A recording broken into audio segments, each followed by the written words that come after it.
자, 이제 오늘 강의 이제 시작하도록 하겠습니다. 오늘은 창세기예요. 오늘 창세기부터 이제 강의를 시작하는데요. 창세기 한 번씩은 다 읽어보셨죠? 네. 자, 창세기 하면 생각나는 것들을 좀 저한테 알려주시겠어요? 뭐든 괜찮습니다. 창세기. 그 사건 중심으로 얘기해 주시겠어요? 네, 천지창조 좋아요. 천지창조 또 아담과 하와 또 뭐든 괜찮아요. 창세기, 노아 또 네? 아니 아브라함이 아니라 야곱 아브라함 이삭 네. 야곱 네, 아브라함 이삭 야곱 네, 또 바벨탑. 네, 바벨탑 또. 자, 그러면 창세기 할 때 제일 먼저 생각나는 게 뭐예요? 제일 먼저 생각나는 게. 네, 천지창조. 그죠? 성경 제일 앞에 있잖아요. 그죠? 천지창조. 근데 자 보세요. 자, 이게 두 개로 나눠서 보면 여기까지가 11장이에요. 12장부터 여기가 50장이에요. 우리 이제까지 저번 주에 배웠던 걸 기억을 해보면 아브라함, 이삭, 야곱의 이야기가 12장부터 50장까지 나왔어요. 그리고 여기는 지금 이게 3대의 이야기잖아요. 3대.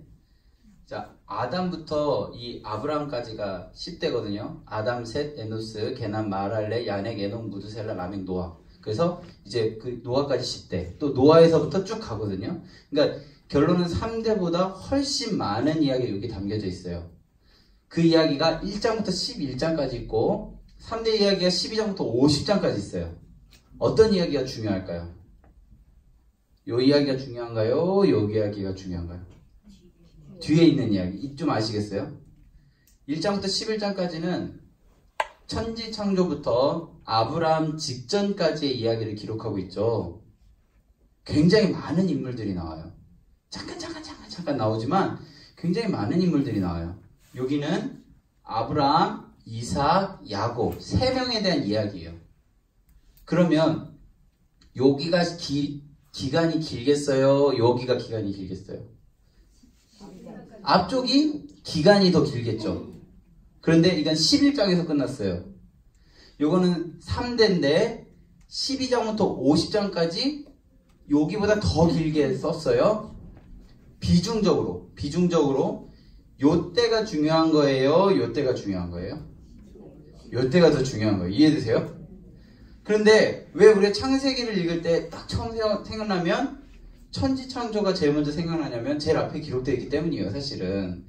근데 나중에 저희가 이제 이게 이해가 됐으니까 천지창조의 이야기가 2번 기록되어 있다는 사실을 알고 계신가요? 천지창조의 이야기가 2번 기록되어 있어요. 자, 우리 한번 볼게요. 먼저 우리에게 익숙한 천지창조의 이야기를 볼게요. 1장에 있는 이야기. 이거는 잘 아시는 이야기예요. 자, 첫째 날 뭘 만들었을까요? 3절. 뭘 만드셨어요? 자, 빛. 둘째 날. 궁창. 네, 궁창. 자, 셋째 날. 네, 땅. 땅. 넷째 날. 1월 성신. 광명체.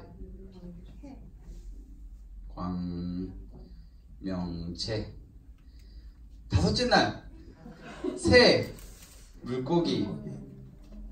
여섯째 날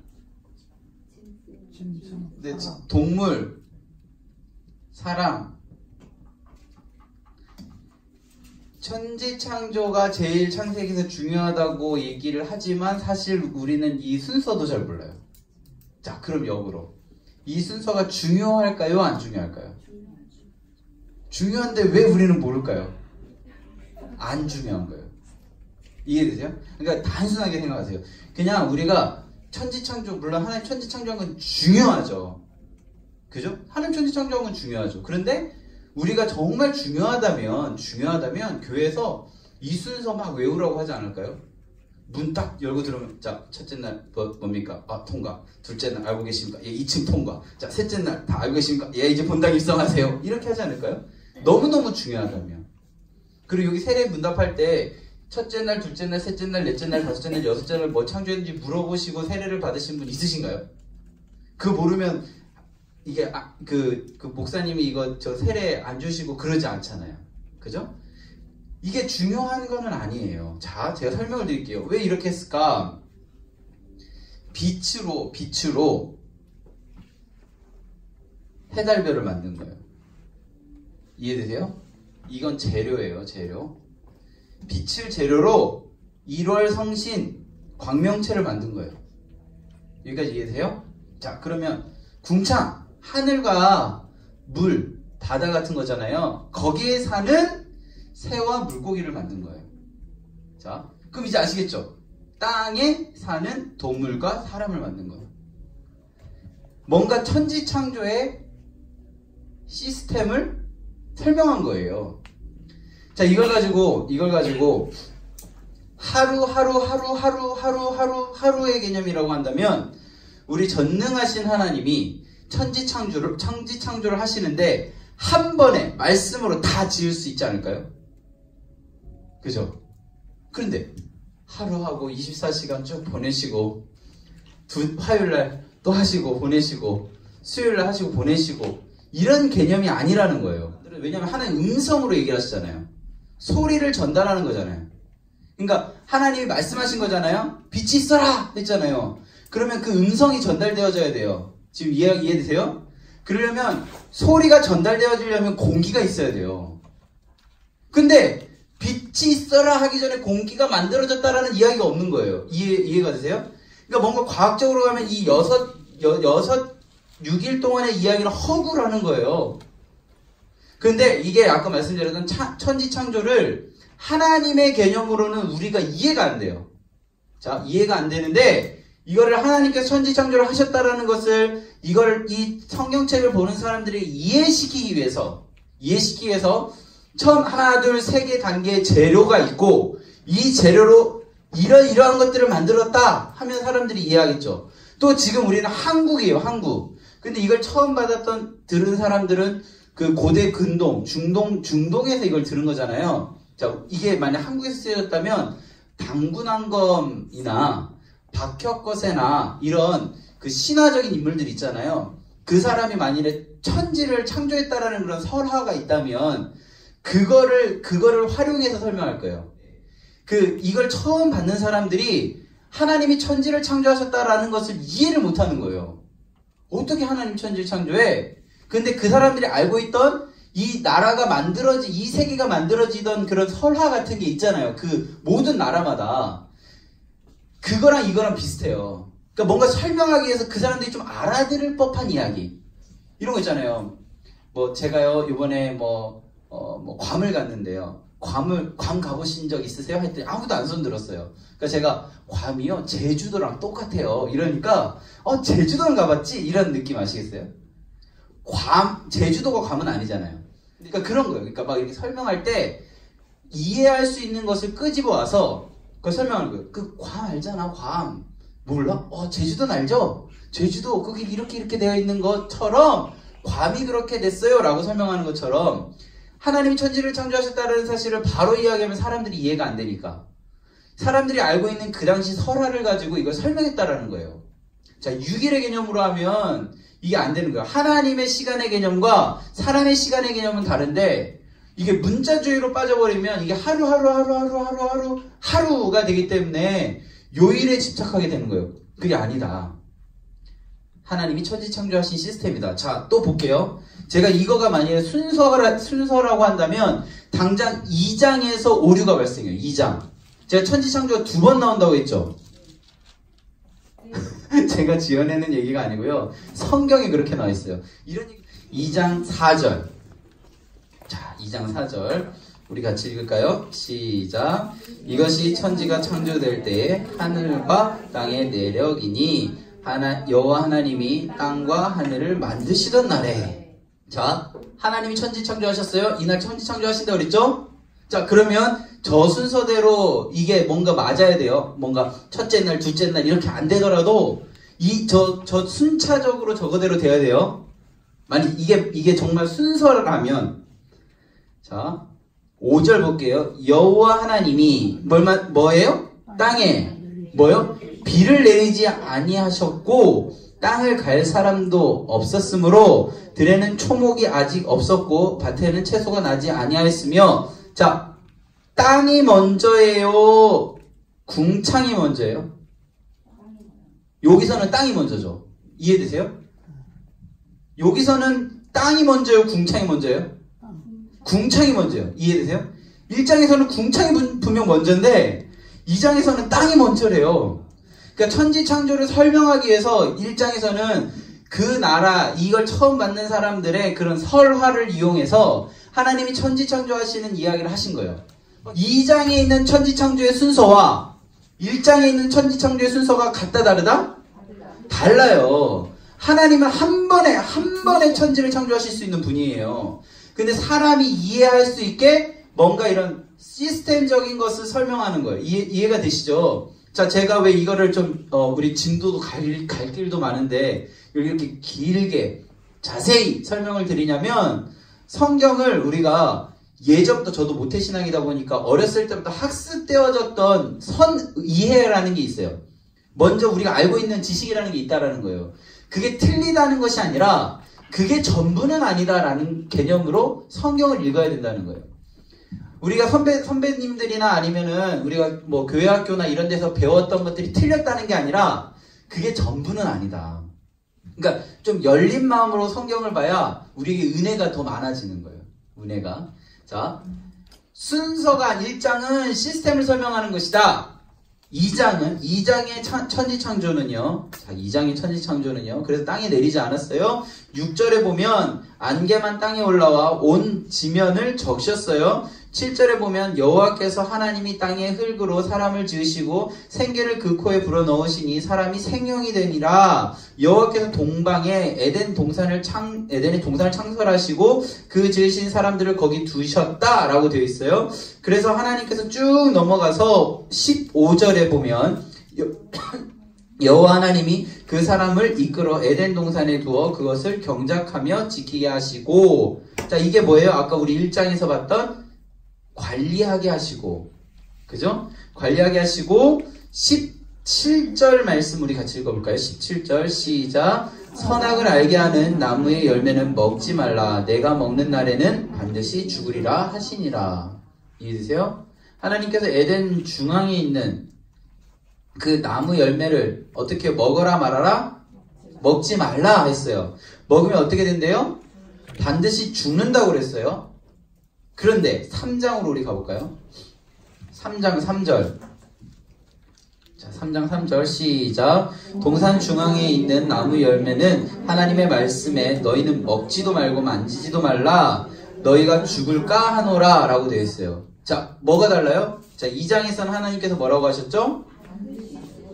나무 열매는 먹지 말라라고 그랬어요. 먹지 말라. 근데 여기서는 먹지도 말고 만지지도 말라 했어요. 뭔가 조금 변형이 있죠. 그죠? 그리고 그것뿐만 아니라 먹는 날에는 하나님은 어떻게 반드시 죽으리라 했는데 뱀은 뭐라고 했어요? 죽을까 하노라 했어요. 그럼 죽을 수도 있고 안 죽을 수도 있다는 거예요. 이해되세요? 뭔 말이냐면 점점 믿기 편한 방식으로 조금씩 바꾸는 거예요. 그것이 우리 안에 어떻게 해석이 되어지기 시작하는 거예요. 조금씩. 안 돼가 안 될 수도 있어. 하나님이 재앙을 내리시는데 그 재앙 100개 중에 안 맞을 수도 있어. 이해되세요? 그렇게 해서 이제 사단이 그렇게 뱀이 아담에게 이야기하니까 어떻게 됐어요? 넘어갔죠. 하나님이 이제 어떻게 하냐면 눈이 밝아졌는데요. 그때 결정적으로 넘어간 이야기가 있어요. 자, 5절 말씀 한번 우리 읽어볼까요? 5절 시작. 너희가 그것을 먹는 날에는 너희 눈이 밝아져 하나님과 같이 되어 선악을 알 줄 하나님이 아심이라. 자, 어떻게 해요? 어떤 상황이 딱 되니까 먹은 거예요? 너희의 눈이 밝아져서 어떻게 된다고요? 하나님과 같이. 하나님과 같이 된다는 건 이제 하나님 필요 없다라는 거예요. 내가 신이 되는 거예요. 내 삶의 주인은 하나님이 아니라 나다라고 하는 순간 선악을 알게 하는 나무 열매를 먹게 되는 죄를 범하는 거예요. 죄는 다른 게 아니에요. 하나님이 필요 없고 내 삶의 주인은 납니다 라는 거예요. 뭐든 결정할 때 하나님 필요 없고 내가 결정합니다 하는 순간 이 선악을 알게 하는 나무 열매를 먹는 거랑 동일한 행동을 한 거예요. 자, 그래서 눈이 밝아졌어요. 결국 우리의 죄가 드러나니까 숨죠. 아담과 하와가 결정한 방법은 뭐예요? 무화과 나무 열매로 치마와 옷을 만들어서 입잖아요. 그게 영원한 건가요? 그 가릴 수 있는 게 영원한 건가요? 아니에요. 나무는 언젠가 말라버리고요. 날카로운 곳을 지나면 찢어져 버려요. 근데 하나님이 그걸 보시고 어떻게 하셨어요? 가죽옷을 만들어 입히셨어요. 그게 하나님의 방법이에요. 우리가 믿기 편한 방식으로 하고 우리의 죄가 드러나서 부끄러움을 느끼고 우리가 덮을 수 있는 어느 정도 임시 방편을 하지만 그건 영원하지 않아요. 그런데 하나님께서 우리들의 죄 때문에 아들 예수를 이 땅에 보내시고 우리의 죄를 완전히 덮어주시는 가죽옷을 입히셨다라는 거예요. 그런 이야기가 1장, 2장, 3장의 흐름 속에 있다라는 거예요. 제가 이 이야기를 지금 오늘 첫 시간이니까 이렇게 성경 같이 보는 첫 시간이니까 제가 좀 이렇게 자세히 설명을 드리는 거고요. 이제 진도를 계속 나갈 건데 성경을 읽을 때 제가 말씀드리는 첫 번째는 선 이해를 틀렸다가 아니라 그것보다 더 많은 하나님의 은혜가 우리 안에 있다라는 것을 알고 좀 열린 마음으로 성경을 읽으셨으면 좋겠습니다. 자, 성경을 읽을 때 창세기 우리 교재 6쪽을 가서 우리 같이 보면요. 창세기에서 그 히브리어인데요. 톨레도트라는 단어가 있어요. 이 단어는 족보예요. 족보인데요. 이 창세기에서 제일 중요한 단어를 하나 하면 6족입니다. 6족. 족보라는 단어가 제일 중요해요. 족보. 자, 2장 4절을 보면요. 2장 4절을 보면 천지가 창조될 때의 하늘과 땅의 내력이니 이 족보라는 개념으로 보면 1장의 천지 창조보다는 2장의 천지 창조가 사실은 더 중요한데 우리는 뭔가 이렇게 딱딱딱 떨어지는 게 좋잖아요. 그래서 1장의 천지창조를 더 많이 선호하는 거예요. 1장의 천지창조가 틀렸다라는 것이 아니라 1장의 천지창조가 뭔가 우리 월화수목금토일 또 이게 딱 맞잖아요. 6일 열심히 일하시고 7일 쉬셨잖아요. 그런 것도 다 맞고 뭔가 설명하기 쉬워서 1장을 우리가 좀 선호하는데 사실은 이 톨레도트, 내력이라는 단어로 하면 2장이 사실은 더 맞다. 근데 뭐가 맞다 틀리다는 얘기하기는 좀 그렇고요. 이거는 뭐 경중의 차이기 때문에 둘 다 맞다. 근데 2장의 천지창조도 있다라는 사실을 좀 오늘 알고만 돌아가셔도 굉장히 많은 걸 배우시고 돌아가신 거예요. 자, 그래서요. 여기 보시면 5장 1절에서 아담의 계보가 쭉 나와요. 그 6장에 보면 노아의 족보가 나오고요. 6장으로 우리 좀 가볼까요? 6장 9절. 자, 6장 9절 우리 같이 읽겠습니다. 이것이 노아의 족보니라. 노아는 의인이요 당대의 완전한 자라. 그는 하나님과 동행하였으며 하면 우리 이제 족보라고 하니까 막 이렇게 누구는 누구를 낳고 이런 얘기들이 좀 나와야 되잖아요. 5장에 있는 것처럼 5장 3절 보면 아담은 쭉 넘어가서 셋을 낳고 4절에서 셋은 쭉 넘어가서 6절에서 셋은 에노스를 낳고 에노스는 이렇게 누구를 낳고 이런 얘기들에게 우리는 익숙해 있어요. 근데 여기 보면 족본이라고 노아의 이야기들이 나와요. 자, 노아의 이야기들이 나온다라는 거예요. 그게 족보다. 그렇게 설명하고 있고요. 셈의 족보 그리고 11장 27절에 보면 누구의 족보요? 데라의 족보. 교재 보시면 돼요. 데라의 족보. 자, 25장에서 누가 죽어요? 아브라함이 죽어요. 아브라함이 죽으니까 오른쪽으로 넘어가면 25장 12절에 누구의 족보? 이스마엘의 족보가 나와요.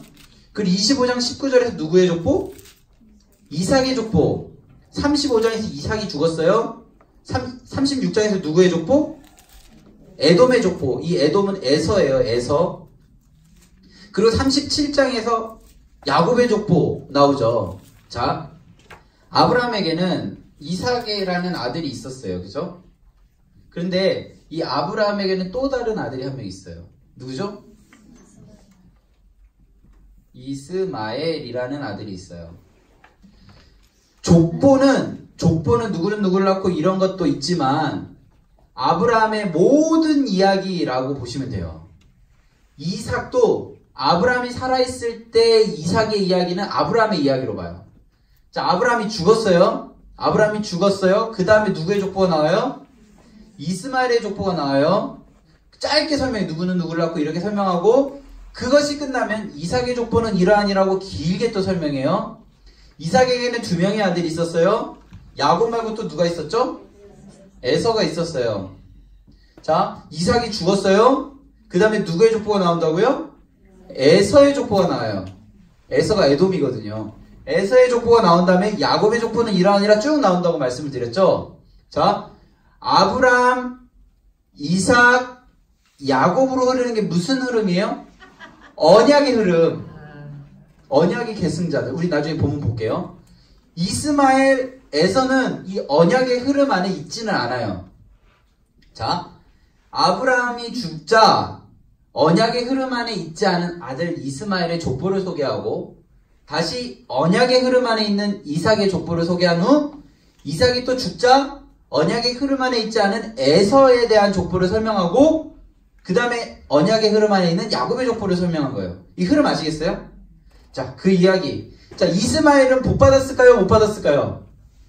이스마엘, 이 언약의 흐름 안에 있지 않은 이스마엘, 하나님이 복을 주셨을까요? 안 주셨을까요?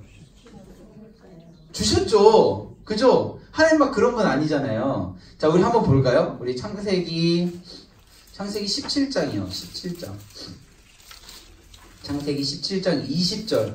이스마엘에 대하여는 내가 내 말을 들었나니 내가 그에게 복을 주어 그를 매우 크게 생육하고 번성하게 할지라.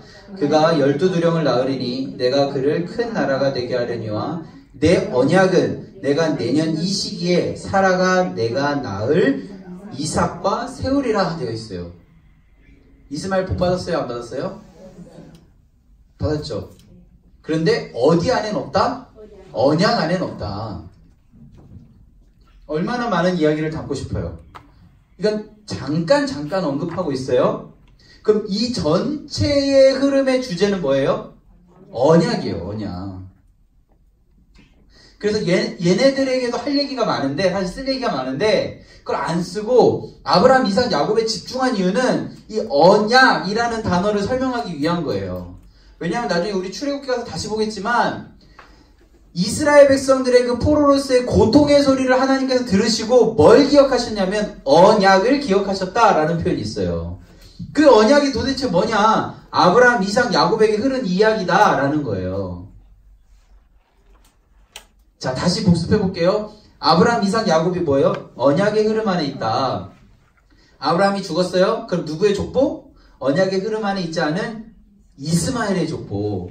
그 다음에 야곱의, 이삭의 족보 쭉 나오고 이삭이 죽으니까 언약의 흐름 안에 있지 않은 에서의 족보. 그 다음에 야곱의 족보를 쭉 설명한다라는 거예요.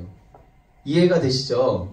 자, 그러면 창세기 여기 아래 보면 글 있죠? 우리 같이 읽을게요. 시작. 창세기 1장에서 2장 3절까지는 서론으로 하고 나머지 부분을 11개의 톨레도트를 중심으로 하는 6개의 큰 이야기 묶음으로 구성되어 있습니다. 하나의 이야기 단락의 시작은 톨레도트이며 그 이야기의 끝머리는 언약의 흐름에서 배제된 족속의 족보를 언급하며 마감합니다. 이 이야기가 지금 제가 설명한 거예요. 자, 그 다음 계속 볼게요. 따라서 서론의 천지창조와 노아의 홍수 같은 사건에 자세히 있는 것도 중요하지만 언약의 흐름으로 성경을 읽기에는 톨레도트의 흐름을 기억하고 읽는 것이 구약 전체를 보는 눈을 키우는 데 도움이 됩니다.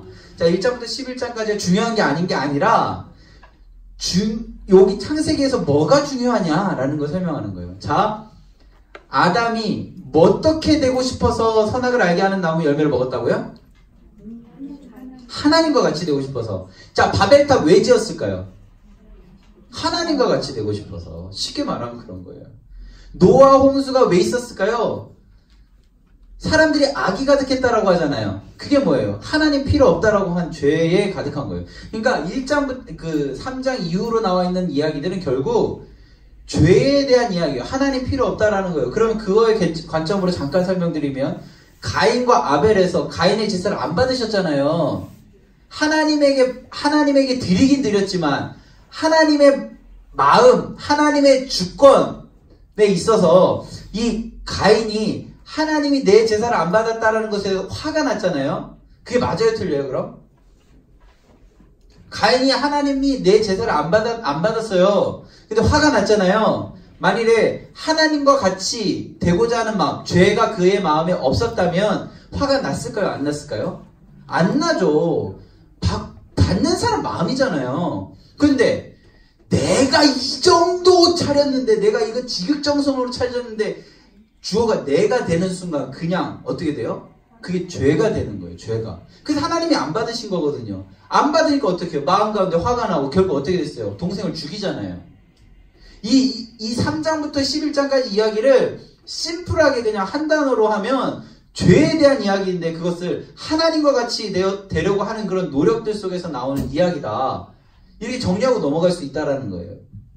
그래서 12장부터 50장까지 이야기는 어떻다고요? 언약의 흐름 안에 있는 이야기다 라는 겁니다. 우리 다음 페이지로 넘어가면요, 7쪽이에요. 7쪽. 기억해야 될 톨레도트의 개념, 제가 계속 반복적으로 말씀드리면, 이스라엘 족장의 족보, 족장이 누구예요? 아브라함, 이삭, 야곱. 족장이 죽었어요? 그럼 누구 족보가 나온다? 언약을 계승받지 못한 이들의 족보. 그게 누구예요? 이스마엘, 에서. 그래서 신학대학원 시험 문제에 이스마엘의 족보는 몇 장인가 이런 게 나와요. 이런 개념을 아느냐 모르느냐예요, 쉽게 말하면. 왜냐면 아브라함이 몇 장에서 죽느냐, 이삭이 몇 장에서 죽느냐, 이런 건 시험 문제 많이 나왔거든요.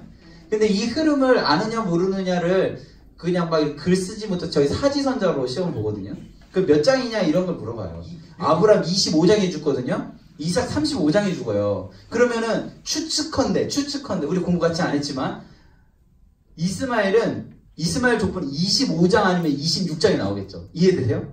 그리고 이삭이 35장에 죽었으니까 에서의 족보는 35장 아니면 36장이 나오겠죠.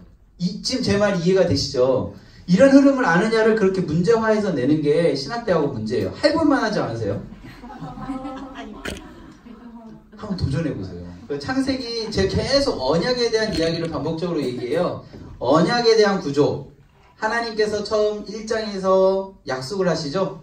우리 같이 읽었어요. 1장 27, 28절. 그 노아에게도 언약하시고, 아브라함에게도 언약하시고, 이삭에게도 언약하시고, 야곱에게도 언약하셨는데요. 이 언약의 내용이 다 같다 다르다? 같다 다르다? 달라요. 조금씩 달라요. 이거 나중에 가서 성경 말씀 다 찾아서 읽어보시면 좋아요. 다 달라요. 그런데 같은 한 가지가 있어요. 기본적인 건 같아요. 뭐가 같죠? 하나님이 함께 하신다. 자, 그러면 우리 아직 출애굽기 배우지도 않았어요. 이제 이 개념을 갖고 우리가 성경을 읽으면 모세가 못한다고 했잖아요. 저 못해요. 저 말도 잘 못해요. 그러니까 하나님 뭐라고 하셨어요? 제가 다 힌트 다 드렸어요. 하나님 뭐라고 했어요?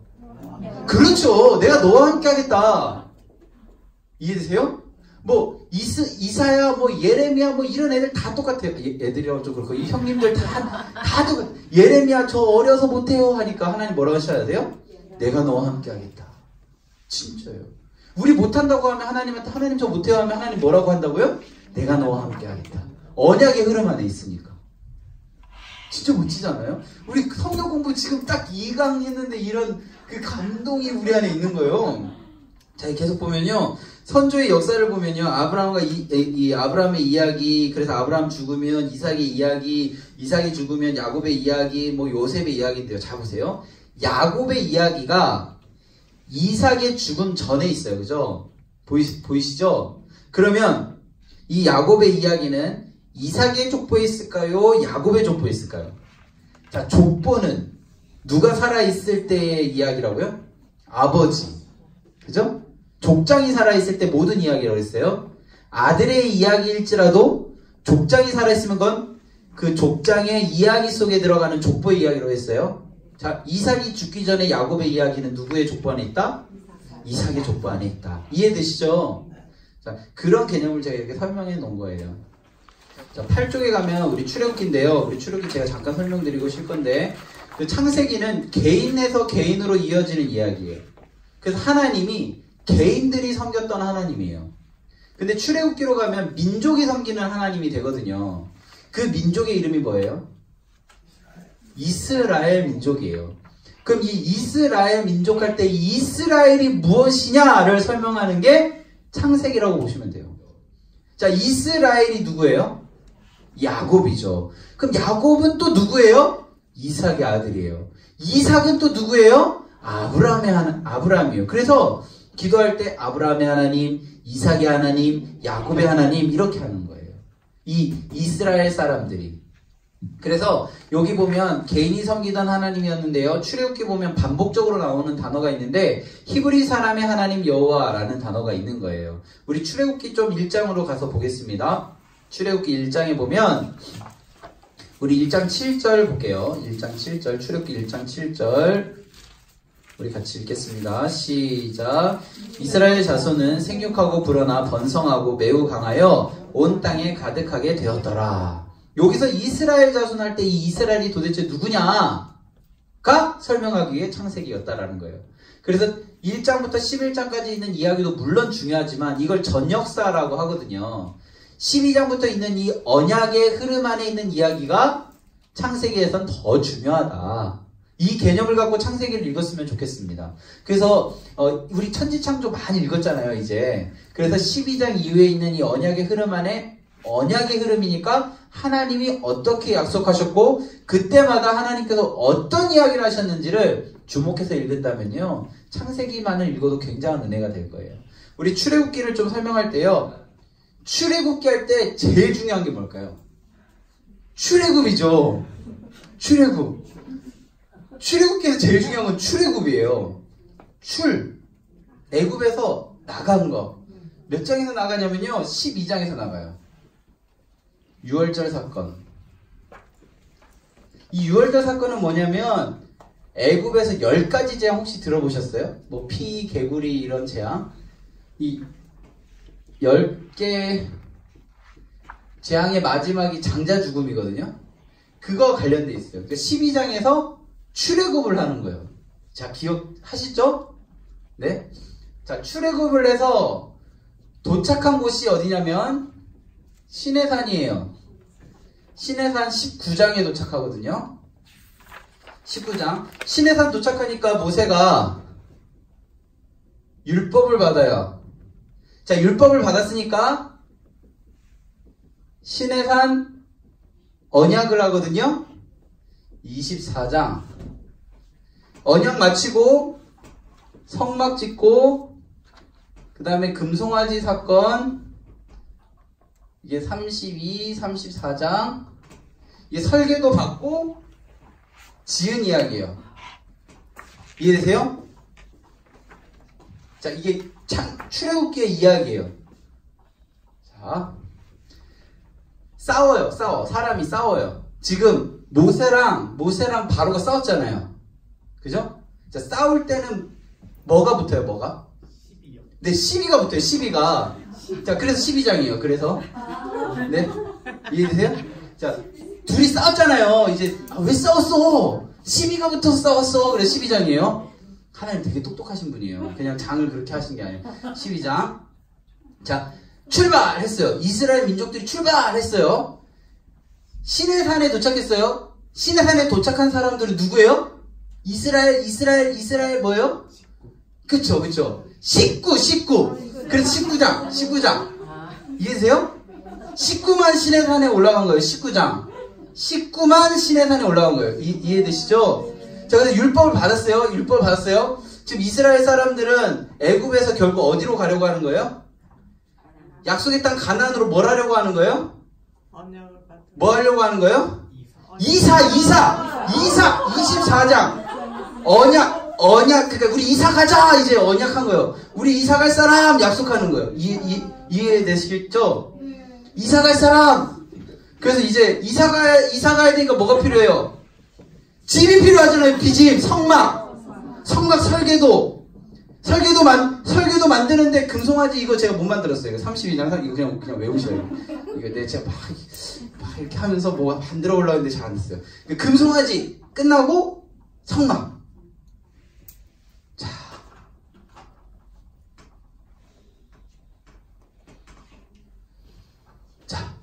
자, 이거 신학 대학원 문제예요. 이거 진짜 어려운 문제. 자, 출애굽을 했어요. 출애굽. 자, 싸웠어요. 12붙어서 그거 승리해가지고 12장 아시겠죠? 자, 신의 산에 누구만 들어갔다고요? 식구장. 아시겠죠? 자, 이제, 자, 질문도 안 했는데, 그냥, 야, 어떤 사람만 약속해라! 이사 갈 사람만! 그리고 32장, 34장, 이거는 제가 못 만들었어요.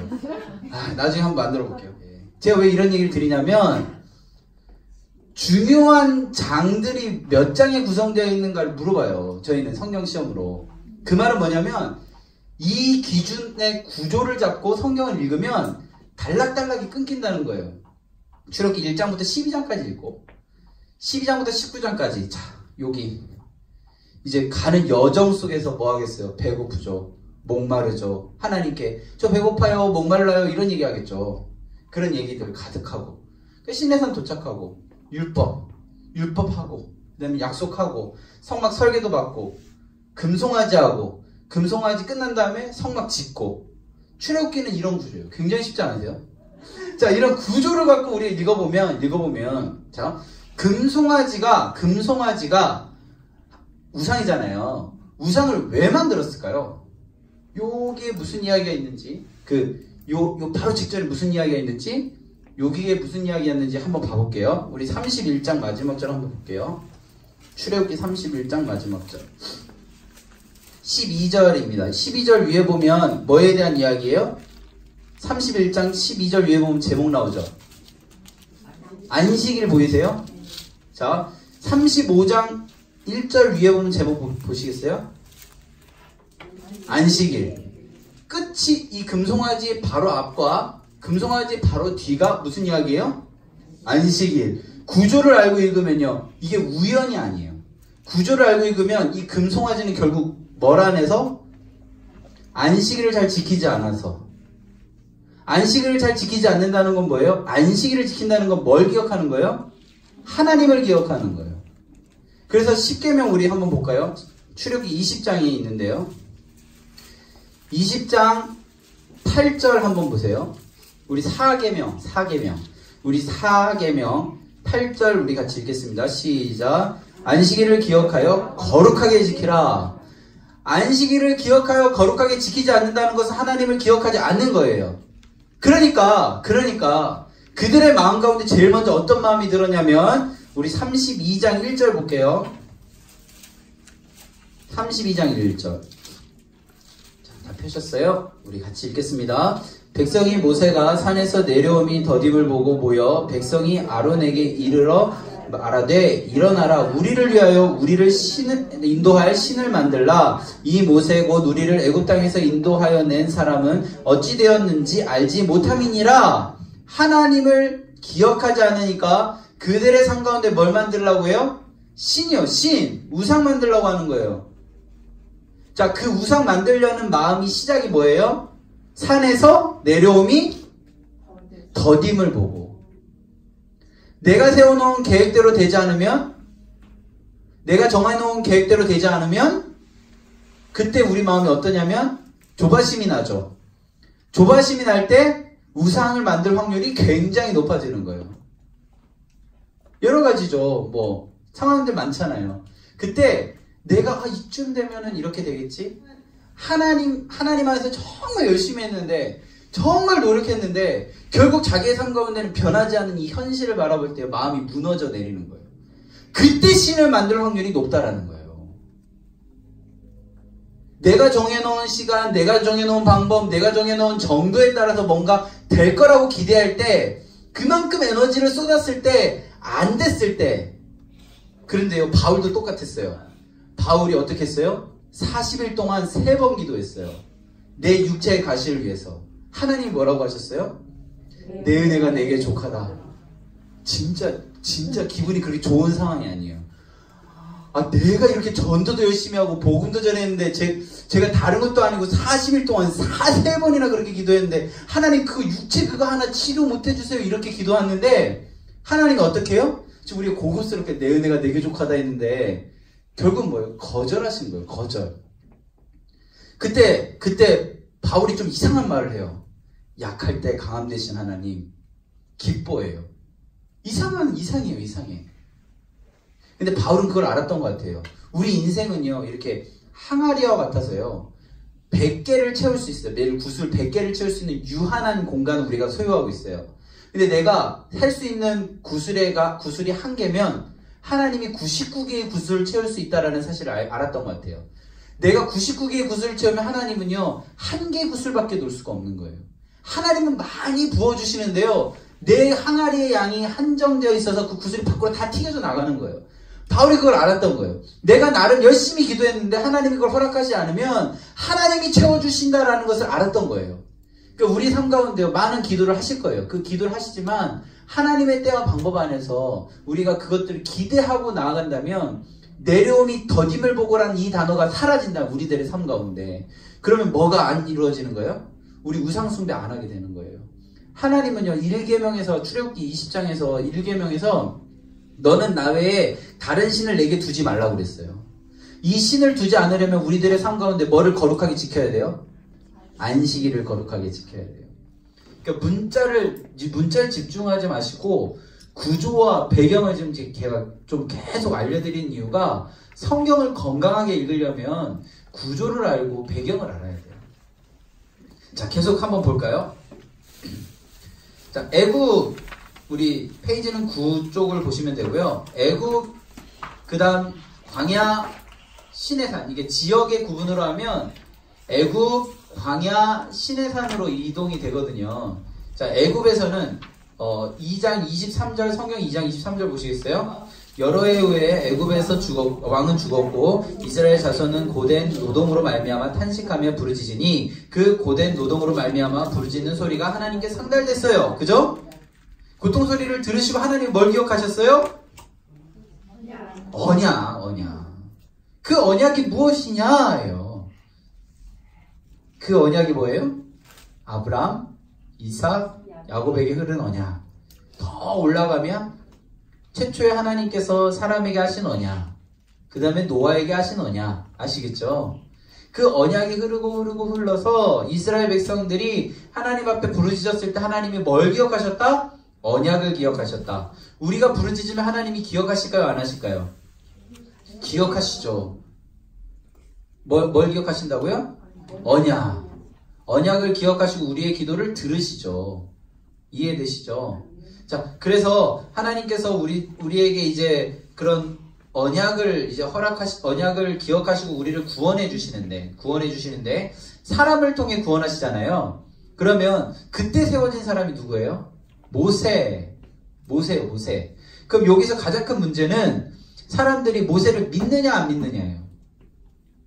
모세를 믿는다는 것은 누구를 믿는 거예요? 하나님을 믿는 거예요. 그죠? 모세를 안 믿는다는 건 누구를 안 믿는 거예요? 하나님을 안 믿는 거예요. 그래서 계속 반복적으로 우리 3번의 2번 우리 같이 읽어볼까요?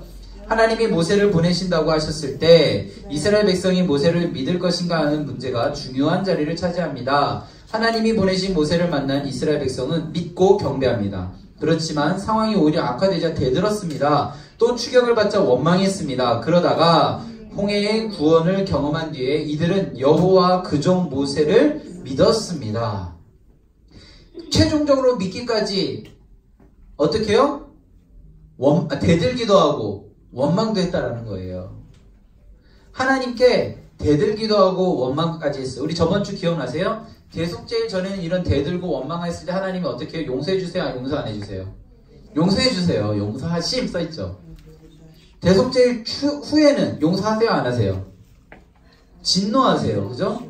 대속죄일 하나님의 은혜를 맛보고 하나님 안에 이제 휘장을 지나 은혜의 보좌 앞으로까지 간 우리는 예수 그리스도의 보혈을 우리 안에 간 우리에게 하나님의 역사심 안에 대들고 원망하면 어떻게 해요? 하나님 진노하신다는 거예요. 자, 우리 10쪽으로 가겠습니다.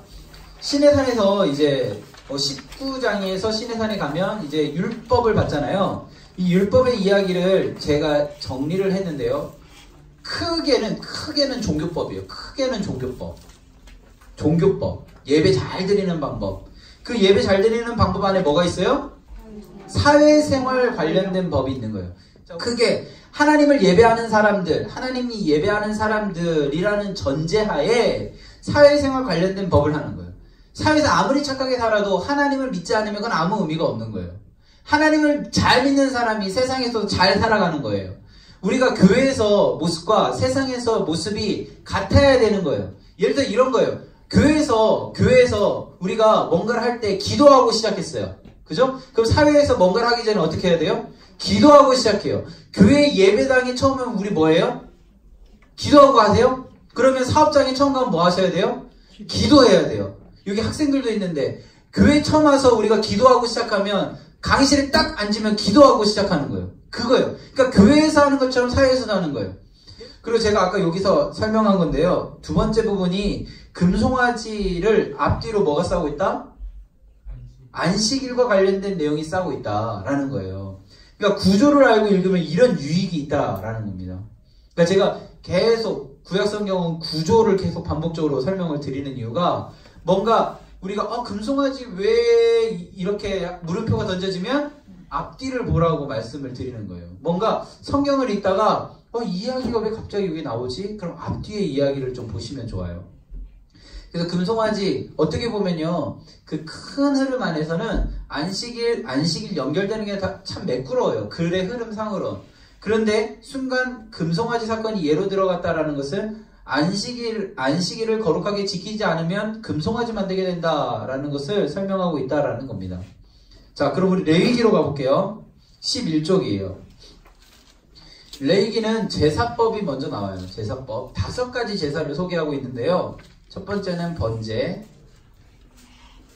소제, 화목제, 속죄제, 속건제 이렇게 5개가 있어요. 오제라고 그래요. 그리고 사법, 4가지 예배 드리는 방법. 첫 번째는 화제, 전제, 거제, 요제. 화제, 불러드리는 제사. 전제, 부어드리는 제사. 땅에 부어드리는 제사. 거제, 드는 제사. 요제, 흔드는 제사예요. 자, 사람이 바울이 디모데 후서에서 자신이 죽는다라는 것을 이렇게 이야기할 때 이 4개의 제사 방법을 가지고 설명했어요. 내가 이제 곧 이 제사와 같이 된다 이렇게 얘기하거든요. 뭘까요? 자기의 죽음을 표현한 제사 방법이 있어요. 네, 전제예요. 전제. 우리 죽으면 어디로 가요? 땅으로 가잖아요. 땅으로. 물론 하나님한테 가죠. 우리 영혼은. 근데 우리는 땅에 묻히잖아요. 그래서 내가 전제와 같이 된다. 이게 죽음을 의미하는 거예요. 그래서 번제, 소제, 화목제, 속죄제, 속건제인데요. 나중에 책에 그 구약 성경을 쭉 가고 신약 성경을 가다 보면 이 5가지 제사가 2가지로 모아져요. 번제와 화목제로 모아져요. 자, 번제는 죄와 관련된 거예요. 죄. 화목제는 공동체와 관련된 거예요. 공동체. 이 공동체를 화목하게 하는 제사라는 거예요. 번제는 죄. 소제, 속죄제, 속건제도 죄와 관련된 법이거든요. 그래서 나중에 죄와 관련된 법을 할 때는 번제라고 그냥 표현을 해요.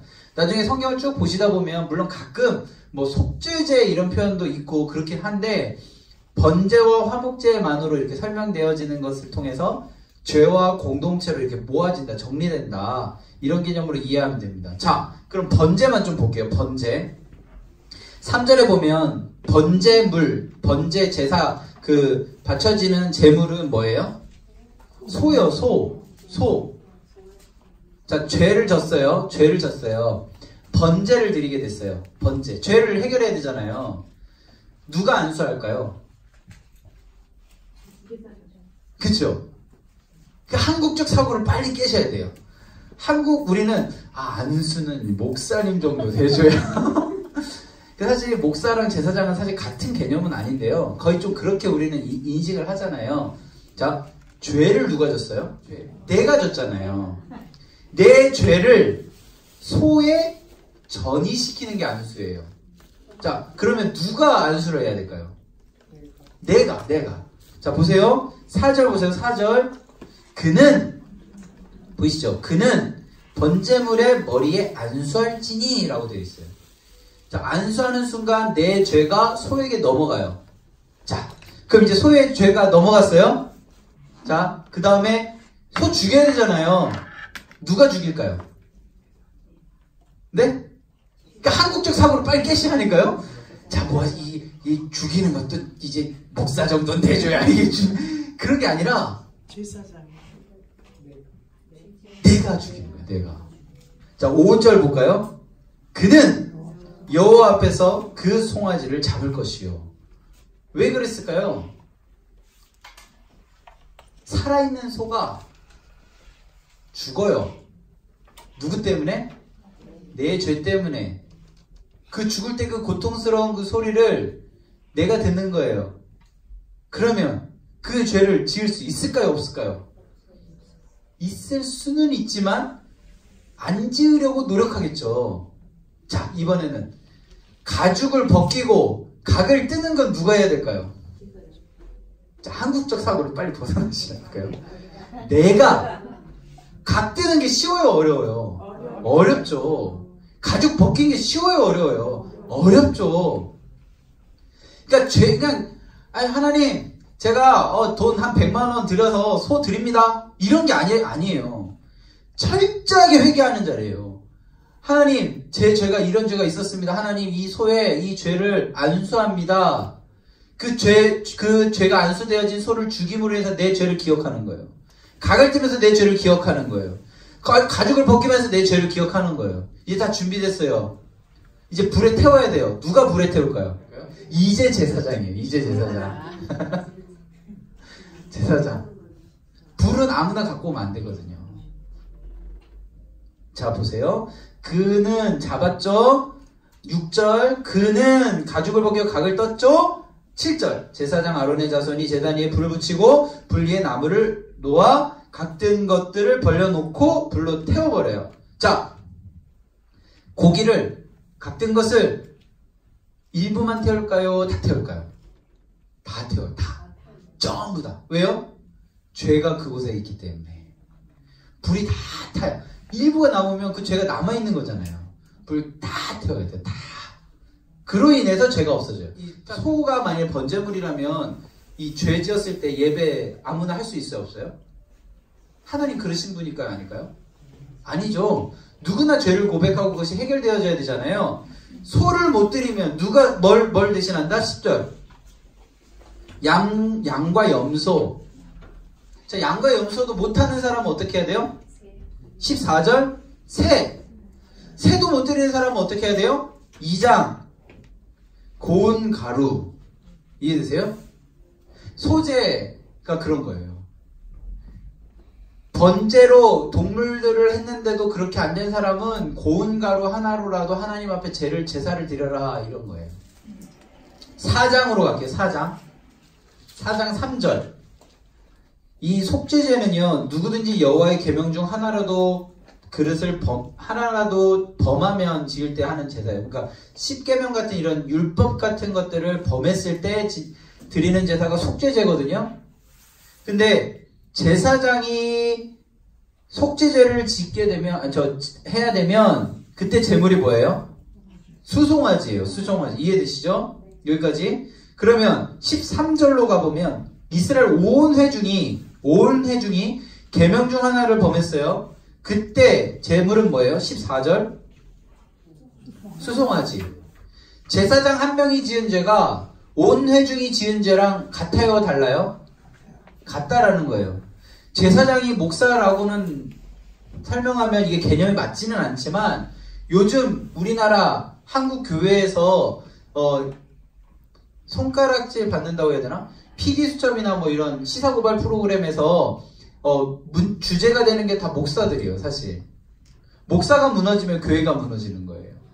그래서 여기 보는 이 온 회중이 지은 죄의 그 분량 정도가 제사장 한 명이 지은 죄의 분량하고 같다.